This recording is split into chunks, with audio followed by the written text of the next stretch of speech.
you're gonna make you're gonna make a song, Connor. You're gonna make a song that you love, Mm. that we all love, in a couple months. 2 years from now, you're gonna look back at that song and you're gonna think, "What was I thinking?" You still think it sounds good, Yeah, yeah, but with the lyrics, you're yeah. gonna think, "What was I thinking?" Dude, that's already Because happened. It's already happened. So I wrote, yeah, because I basically, because I'm still like working on stuff, but I wrote like 12 songs, and I'm looking back at the lyrics going, oh wow, I was in a totally different headspace.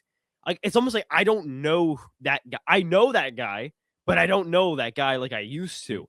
Like yeah, it was a lot of like stuff about like stuff I was struggling with at the time. Some stuff I won't go into for the sake of keeping this a light, fun podcast.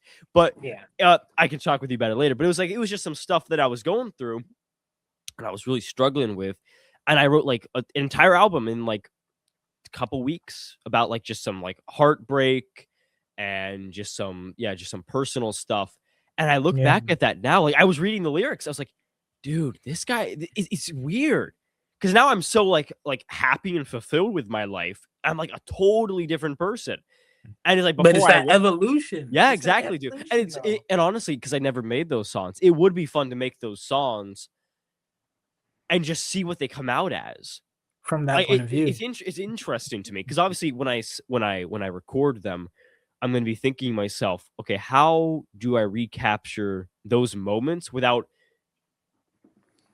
flanderizing myself, without retreading myself? Which Exactly. it's like Exactly. I gotta figure that out because there's a way I could go about it, which could be real.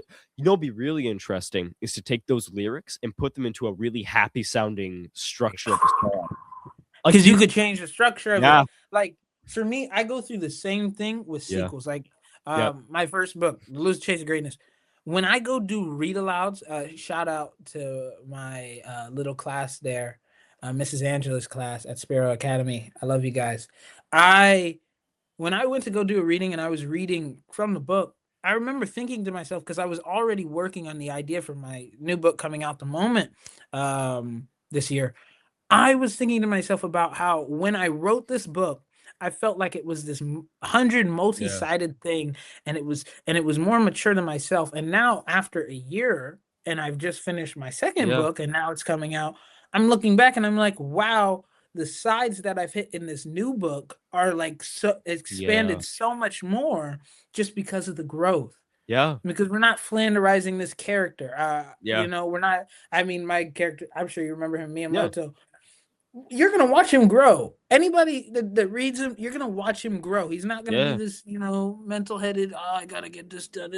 No, he's not gonna be that the yeah, whole time. You're gonna see him grow, yeah, exactly. and that's the issue, because when we see people that write these incredible shows and make this music that tops billboards and Yeah. write books that inspire all the youth, and then they go back To what and worked? Because now yeah.